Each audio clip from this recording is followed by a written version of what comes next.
A man opened fire near the campuses of the Centers for Disease Control and Prevention and Emory University in Atlanta today, shooting and killing one police officer. Dave Malkoff is in Atlanta, where CDC employees say bullets struck several windows on the agency's campus. An alert sent to the Emory University community was crystal clear: run, hide, fight. First reaction is to freak out because something was telling me not to leave the hospital, and I left, and then to see this. But very shocking. Police say a man opened fire near the school, hitting several buildings at the Centers for Disease Control and Prevention headquarters. I heard what I at first thought was maybe construction, people doing roofing work, but the reports just kept coming, and I kind of grew up around guns, and you figure out pretty quickly that this is not a hammer that you're listening to. Police say when it was all over, the gunman and an officer from DeKalb County Police Department were both dead. We don't have any civilians that have been shot in this active shooter incident. Thank God for that. Officers responding to the incident heard gunshots at a nearby drugstore. We later found the shooter on the second floor of the CPS. He had been struck by gunfire. We do not know at this time whether that was from officers or if it was self-inflicted. More than 90 children who are at a CDC daycare are all safe. Dave Malkoff, CBS News, Atlanta. Back here at home, a tragic discovery in Benton County. A 6-year-old boy reported missing last night was found dead in a pond this morning. Odin Upton was reported missing from his home in Gentry. Sheriff's office says they dispatched search and rescue teams for the search right away, including canine units and helicopters. Anytime we have somebody that's gone missing, children, we get boots on the ground pretty quickly, and we want to get going as fast as we can. Again, time is of the essence when you're looking for somebody. So we bring in, we train, our search and rescue teams train. We train year-round for situations like this. Superintendent of Gentry Schools tells us Odin was set to start kindergarten there this year. Counseling will be available to both staff and students when school starts next week. Arkansas State Police say a 23-year-old man from Berryville died in a crash this week on Highway 221. Troopers say Joseph Hankins was riding a motorcycle when he tried to pass a pickup truck turning onto A County Road last Sunday. They report his bike hit the truck, left the road, and then rolled several times, ejecting him. Springdale Fire Department mourning the off-duty death of a firefighter. Tony Spiro died yesterday in an ATV accident. The department says he was a highly skilled firefighter and paramedic, a beloved friend and valued colleague to everybody at the department, where he had served since 2015. Northwest Arkansas is all set to revolutionize the way it recycles. A new recycling roadmap has just been unveiled. It aims to drastically improve how residents recycle and what happens to that waste. 5 News reporter Bo Russell is learning now how these changes will affect everyday life.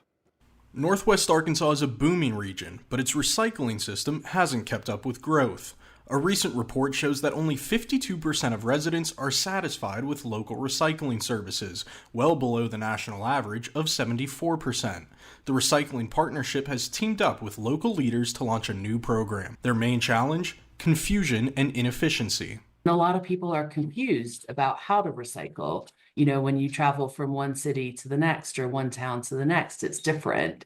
And the rules aren't the same. Every year, an estimated 117,000 tons of recyclable materials in the area are lost to landfills. The region is home to only one landfill.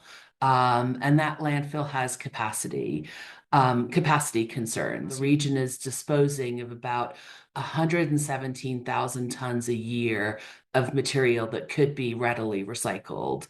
And it just makes sense to keep it out of the landfill. Don't pay to bury it. The partnership's new 5-year plan looks to transition all of Northwest Arkansas to cart-based curbside collections. Fayetteville City Council just approved changes towards this goal earlier this week. Recycling should be as easy as trash collection. So, for example, if your trash is collected at your home in a cart, your recycling should also be collected at home in a cart. The plan also includes goals to increase education around recycling with the hopes that it will increase participation. Can actually increase recycling by 25% above where it is today, and also increase participation by about 25% above where it is today. That was Bill Russell reporting. Now, the roadmap estimates at least $53 million of investment into this plan over the next 5 years. An expansion of oncology services at Mercy Fort Smith is now underway. Ground broken this morning on a new 40,000 square foot expansion at the current oncology building on Rogers Avenue. It will team up Mercy and the Cherokee Nation. Mercy plans to more than double the number of current medical and radiation oncology physicians and advanced practice providers. It has also added surgical oncology specialists, with several new oncologists already joining Mercy Fort Smith ahead of the opening of this new center. $41 million project should be complete in the spring of 2027. There is a legal battle brewing over a new Arkansas law that could change who gets the final say in organ donation decisions. Act 861 passed with support from 90% of state lawmakers, but as Carter Thweet reports, a new lawsuit claims it is unconstitutional. She says, among other things, and I quote, "Don't you think you ought to honor your father's wishes to be an organ donor? As I'm sitting by my dying daddy's bedside with my mother sobbing and my sister sobbing." State Representative Matthew Brown told that story in passing Act 861 earlier this year. It was about his father's death and having to wait to pull the plug until after an organ collection company had looked at him. Brown's bill, Act 861, would give families the chance to make that decision, starting with the spouse, then the child, and so on. I was very surprised. That's how Charles Fuller, president of a Pine Bluff funeral home and of the Arkansas Funeral Directors Association, reacted when, on Monday, a federal judge temporarily halted the bill the day before it would have taken effect.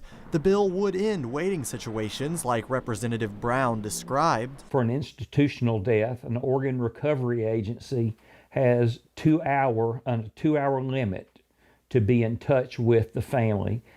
Right now, they can put an indefinite hold on a body. But not everyone supports the bill. Mark Tudor is the CEO of Southern Legacy of Life, an organization that facilitates organ donation in Arkansas, and filed this lawsuit. Arkansas would be the only state in the country to try to have a law like this to override what the federal government says. The next hearing in the case is set for September 26th, where both sides will hope for the best. Circumstances change. We believe that families should have the right to change that. This law has to just go away. It doesn't protect the rights of patients, and that's what we're really about, is protecting what somebody wants to do. Carter Thweet, 5 News.